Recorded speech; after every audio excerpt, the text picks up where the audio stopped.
బుచ్చిరెడ్డిపాలెం పట్టణంలోని బేస్తపాలెం బీసీ కాలనీలో ఉన్న అంగన్వాడీ కేంద్రాలలో పౌష్టికాహార మాసోత్సవాలు జరిగాయి.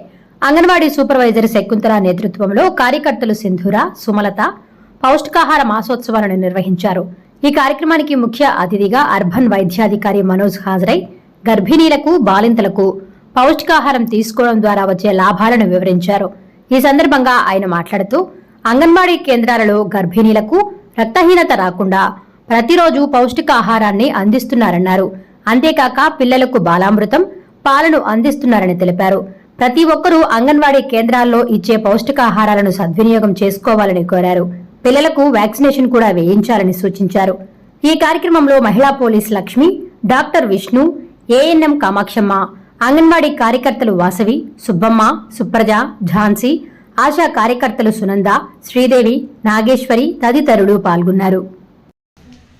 నమస్కారం. మనకి ఇప్పుడు ఇండియా మొత్తం మన 7వ పోషకాహార మహోత్సవాలు జరుగుతున్నాయి. మన సెప్టెంబర్ నెలంతా ప్రతి అంగన్వాడీ స్కూల్లోనే ఇది జరుగుతూ ఉన్న ప్రోగ్రామ్. ఈ ప్రోగ్రామ్ ఇయర్ మెయిన్ కాన్సెప్ట్ ఏంటంటే ప్రెగ్నెంట్ ఉమెన్స్లో అనేమియా నుంచి రెక్టిఫై అవ్వడం, అలానే పిల్లల్లో ఉన్న న్యూట్రిషనల్ డెఫిషియన్సీ నుంచి బయటపడడం. ఈ కాన్సెప్ట్ కింద మనం ఇక్కడ అంగన్వాడీలో అవైలబుల్ అయ్యే మనకి ఏ ఫుడ్లు ఇస్తారు, వాటి పోషక విలువలు ఎలాంటివి, సో వాటి వల్ల వీళ్ళకి వచ్చే ఏమన్నా ప్రాబ్లమ్స్ ఉంటే బయటపడడానికి కారణాలు మన స్కూలు అంగన్వాడీ టీచర్లను వివరిస్తాం. అలా మా స్టాఫ్ ఏఎన్ఎంస్ అందరూ ఉంటారు. ఇది అందరూ సద్వినియోగం చేసుకోవాలని కోరుతున్నాం. ఇంకా అలానే మనకి పిల్లలు వ్యాక్సినేషన్ అనేది కూడా మా ఏఎన్ఎంస్ మీకు ఆశ ఇంటింటికి వచ్చి చెప్తా ఉంటారు ఏ టైంకి ఎప్పుడు వేయాలని. అలా టైం టు టైం అందరూ వేయించాలని కోరుకుంటున్నాం.